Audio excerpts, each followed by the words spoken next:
Advocate BN Haskar, ഈ നൌഷാദിന്റെ ത്യാഗത്തിന്റെ വജ്രപ്രഭ അങ്ങനെ തന്നെ ഒളിമങ്ങാതെ നിൽക്കുന്നുണ്ട്. പക്ഷെ ഒളികെട്ടുപോയത് പിണറായി അന്നെടുത്ത ആ നിലപാടുണ്ടല്ലോ, അതിന് സമാനമായൊരു നിലപാടെടുക്കേണ്ട ഘട്ടത്തിലെ അദ്ദേഹത്തിന്റെ നിശബ്ദതയാണ്.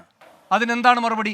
ഇപ്പോൾ SDPIയെയും ജമാഅത്തിനെയും വിമർശിക്കുന്ന അതേ നാവുകൊണ്ട് പിന്നാക്ക EMSന്റെ ഒരു പ്രയോഗമാണല്ലോ, കൗതുകത്തോടെ ഞാൻ കേൾക്കായിരുന്നു നാരായണ നമ്പൂതിരി അതെടുത്ത് ആവർത്തിക്കുമ്പോൾ, ഈഴവരാതി പിന്നോക്ക വിഭാഗങ്ങൾ അല്ലേ, ആ ഈഴവരാതി പിന്നാക്ക വിഭാഗങ്ങളുടെ വർഗീയവൽക്കരണം എന്ന ആശങ്ക CPM കാണുമ്പോൾ ഇപ്പോൾ ഈ ചന്ദ്രികയുടെ മുഖപ്രസംഗത്തിൽ പറയുന്നത് പോലെ അതിൻ്റെ കരാറെടുത്തിരിക്കുന്ന വെള്ളാപ്പള്ളി സംഘപരിവാരത്തിലേക്ക് ഇവരെ എല്ലാവരെയും പുനരധിവസിപ്പിക്കാൻ കരാറെടുത്തിരിക്കുന്ന വെള്ളാപ്പള്ളിയുടെ ഈ വർഗീയ ഭാഷണത്തിന് ശക്തമായ മറുപടി നൽകാൻ പിണറായി എന്തുകൊണ്ട് അധീരനാകുന്നു?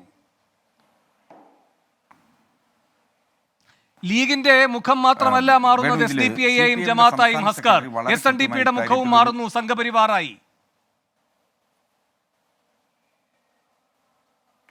അതിനെ സംബന്ധിച്ച് വളരെ കൃത്യമായി CPMന്റെ സംസ്ഥാന സെക്രട്ടറി സാഹിബ് ഗോവിന്ദൻ മാസ്റ്ററുടെ നിലപാട് പറഞ്ഞിരുന്നു. പാർട്ടിയുടെ വിലയിരുത്തലിന് ശേഷം പാർട്ടി കമ്മിറ്റികളിൽ തെരഞ്ഞെടുപ്പ് റിവ്യൂ ചെയ്യുമ്പോൾ അത് രാഷ്ട്രീയവും ഭരണപരവും സാമൂഹികവും സാമുദായികവുമായിട്ടുള്ള പ്രശ്നങ്ങൾ കൂടി ചേർന്നുള്ള പരിഗണനകളാണ് ചെയ്യാറുള്ളത്. അത്തരം വിലയിരുത്തലുകളാണ് പാർട്ടി നടത്താറുള്ളത്.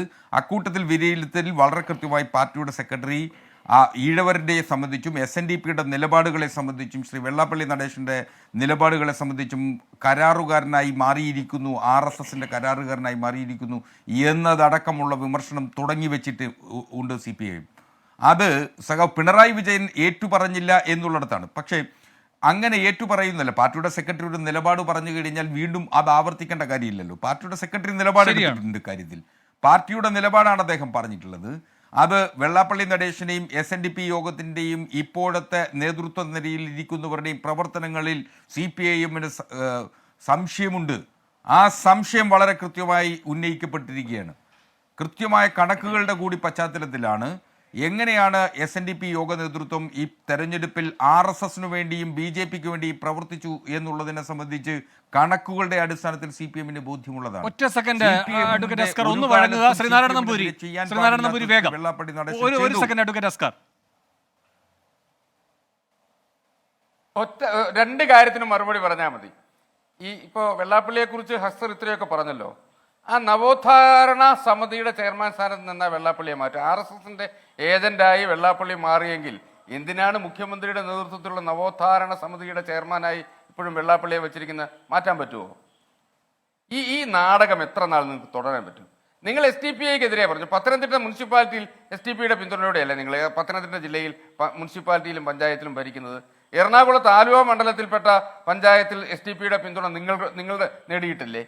അപ്പോൾ SDPയെ കാലാകാലങ്ങളിൽ PFI നിരോധിച്ചപ്പോൾ നടപടി ശക്തമാക്കണ്ട എന്ന് പറഞ്ഞത് നിങ്ങളല്ലേ? കാലിന്റെ അടിയിലെ മണ്ണ് ഒലിച്ചു പോയി. മുസ്ലിം ലീഗിന്റെ മുഖം മാറ്റണം, BJP വോട്ട് ചെയ്തവർ പാഠം പഠിക്കണം. അല്ല, ഒന്ന് എൻ്റെ വ്യക്തിപരമായ നിലപാട് നവോത്ഥാന സമിതിയിൽ നിന്ന് ശ്രീ വെള്ളാപ്പള്ളി നടേശനെ ഒഴിവാക്കുക തന്നെയാണ്. കാരണം വിഷം തുപ്പുന്ന വായുമായി ഇങ്ങനെ നാഴികയ്ക്ക് 40 വട്ടം കേരളത്തിൻ്റെ സാമൂഹ്യ അന്തരീക്ഷം അലോസരപ്പെടുത്തുന്നതിന് വേണ്ടി അദ്ദേഹം ശ്രമിച്ചുകൊണ്ടിരിക്കുമ്പോൾ ഒരു നവോത്ഥാന മൂല്യവും അദ്ദേഹത്തിൽ അവശേഷിക്കുന്നില്ല എന്ന തിരിച്ചറിവ് ഇടതുപക്ഷ ഗവൺമെൻറ് ഉണ്ടാവേണ്ടതാണ്. അദ്ദേഹത്തെ മാറ്റുക തന്നെ ചെയ്യണം എന്നുള്ളതാണ് എൻ്റെ വ്യക്തിപരമായ അഭിപ്രായം. അത് പാർട്ടി കേൾക്കും, ഇടതുപക്ഷ ജനാധിപത്യ മുന്നണി ഗവൺമെൻറ് കേൾക്കുമെന്ന് തന്നെയാണ് ഞാൻ കരുതുന്നത്. അപ്പോൾ അവിടെ അത്തരം നിലപാടെടുക്കുന്നതിന് ഇടതുപക്ഷത്തിന് ഒരു മടിയില്ലെന്ന്. ഞങ്ങൾ അങ്ങനെ ഇരട്ട നീതിയുമായി എനിക്ക് ഒരു സംശയം കൂടെ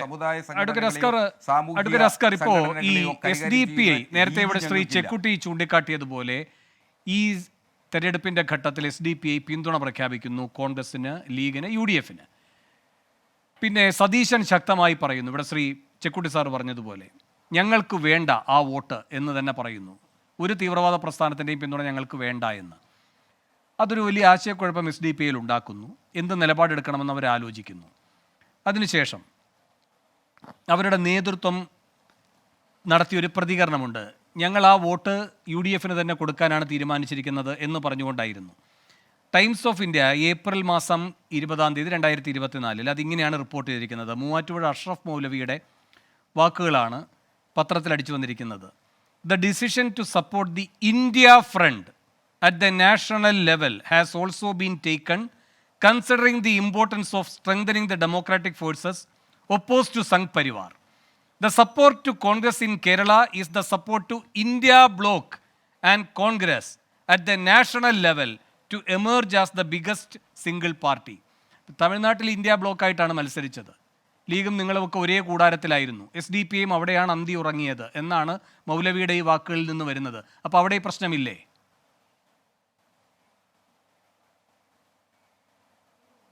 അങ്ങനെയല്ലേ, SDPയുമായി ഒരു തരത്തിലും ഒരു കാലഘട്ടത്തിലും ഇടതുപക്ഷ ജനാധിപത്യ മുന്നണിയോ CPMO ഒരു തരത്തിലുള്ള ബാന്ധവം ഉണ്ടാക്കിയിട്ടില്ല. എന്റെ സാറേ, ഞങ്ങൾക്ക് ഇത് ഇവിടെ SDPI പറയാണ് ഞങ്ങളുടെ വോട്ട് ഇവർക്ക് കൊടുക്കുന്നു UDFന്. അപ്പൊ തന്നെ അവർ പറയുന്നു ദേശീയ തലത്തിൽ ഇന്ത്യ ബ്ലോക്കിനാണ് ഞങ്ങളുടെ വോട്ട്. അത് വാങ്ങി കീശയിലിട്ട കൂട്ടരാണ് നിങ്ങൾ. അല്ല, SDPക്ക് കേരളത്തിന് പുറത്ത് ഏതൊക്കെ സംസ്ഥാനങ്ങൾക്ക് കേരളത്തെ പോലെ സ്വാധീനം ഒരു വോട്ടുണ്ടെങ്കിലോ അറിയാമോ? ഒരു വോട്ടുണ്ടെങ്കിലോ കേരളത്തിന് പുറത്ത് അങ്ങനെ സ്വാധീനം ഒരു വോട്ടുണ്ടെങ്കിലോ അല്ല, ഒരു വ്യക്തിയുടെ അല്ല, ആ വോട്ട് ഇന്ത്യ മുന്നണി. ഞങ്ങൾക്ക് ആ വോട്ട് വേണ്ട, ഞങ്ങൾക്ക് SDPയുടെയോ PFIയുടെയോ വോട്ട് വേണ്ട. അത് പറയുന്നതിനുള്ള ആർജവം എല്ലാ കാലത്തും പറഞ്ഞിട്ടുമുണ്ട്, പറയുക തന്നെ ചെയ്യും. CPIഎമ്മിനെ സംബന്ധിച്ചിടത്തോളം അങ്ങനെ SDPയുമായി ഒരു ബാന്ധവും ഒരു കാലഘട്ടത്തിലും ഉണ്ടാക്കിയിട്ടില്ല. അങ്ങനെ ഉണ്ടാക്കുന്നതിന് വേണ്ടിയിട്ടുള്ള രഹസ്യ അജണ്ട ഉണ്ടാക്കിയിട്ടില്ല. അതുകൊണ്ടാണ് ഇത്ര വളരെ കടുത്ത വിമർശനം സഖാവ് പിണറായി വിജയൻ്റെ ഭാഗത്തു നിന്ന് വരേണ്ടി വരുന്നത്. മുസ്ലിം ലീഗ് മുഖം മാറിക്കൊണ്ട് ഒരു ഘട്ടത്തിൽ തെരഞ്ഞെടുപ്പ് വരുമ്പോൾ PFIയും അതുപോലെ തന്നെ SDPയും ജമാഅത്തുമായി മാറുന്നു എന്ന വിമർശനം ഉന്നയിക്കുന്നത്. അത് കേരളത്തിൻ്റെ സാമൂഹ്യ അന്തരീക്ഷത്തെ ആകമാനം അത് അപകടത്തിലാക്കുമെന്നുള്ളത് കൊണ്ടാണ് ആ വിമർശനം ഉന്നയിക്കുന്നത്. അല്ല, ഒരു സെക്കൻഡ് അഡ്വക്കേറ്റ് ഹസ്കർ, ഇപ്പോ അല്ല ഒരു സെക്കൻഡ് അഡ്വക്കേറ്റ് ഹസ്കർ, നിങ്ങളുടെ സമീപനത്തിൽ ഒരു വ്യത്യാസം കണ്ടില്ലേ? നിങ്ങൾ ഈ ലീഗിന്റെ പിഴവുകൾ എത്ര തീവ്രമായി സഞ്ചരിക്കും എന്നതിനെപ്പറ്റി നിങ്ങളിങ്ങനെ ഓർമ്മിപ്പിക്കുന്നു.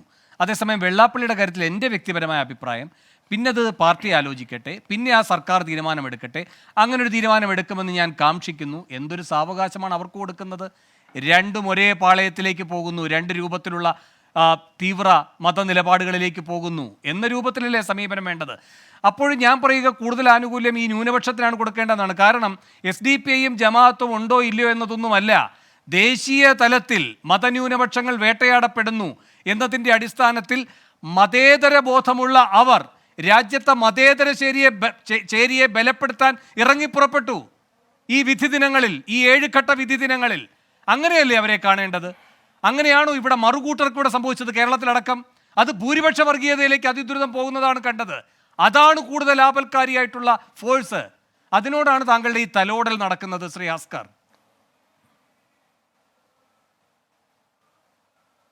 അല്ല, ഒരു കാലഘട്ടത്തിലല്ല, പാർട്ടിയുടെ വിലയിരുത്തൽ വളരെ കൃത്യമായി ഇക്കാര്യത്തിൽ വന്നതാണ്. വെള്ളാപ്പള്ളി നടേശൻ്റെയും അതുപോലെ തന്നെ SNDP യോഗത്തിനോടും എടുത്തിട്ടുള്ള നിലപാടുകളും അതിനുള്ള വിമർശനവും ഗോവിന്ദൻ മാഷി തന്നെ പറഞ്ഞിട്ടുള്ളതാണ്. അതുകൊണ്ട് വീണ്ടും അത് ആവർത്തിക്കുക എന്നുള്ളതാണ് നിങ്ങൾ ആഗ്രഹിക്കുന്നതെങ്കിൽ ഞങ്ങൾക്ക് ഒരേ നിലപാട് തന്നെയാണ്. മതം രാഷ്ട്രീയത്തിലും രാഷ്ട്രീയം മതത്തിലും ഒരു കാലത്തും ഇടപെടാൻ പാടില്ലെന്ന നിലപാടാണ്. സാമുദായിക നേതാക്കന്മാർ അത്തരത്തിൽ കയ്യകലം പാലിച്ചു നിൽക്കണം രാഷ്ട്രീയ രംഗങ്ങളിൽ നിന്ന്. അത് കൃത്യമായി പറഞ്ഞുകൊണ്ടേയിരിക്കുകയാണ് CPIM ചെയ്യേണ്ടത്.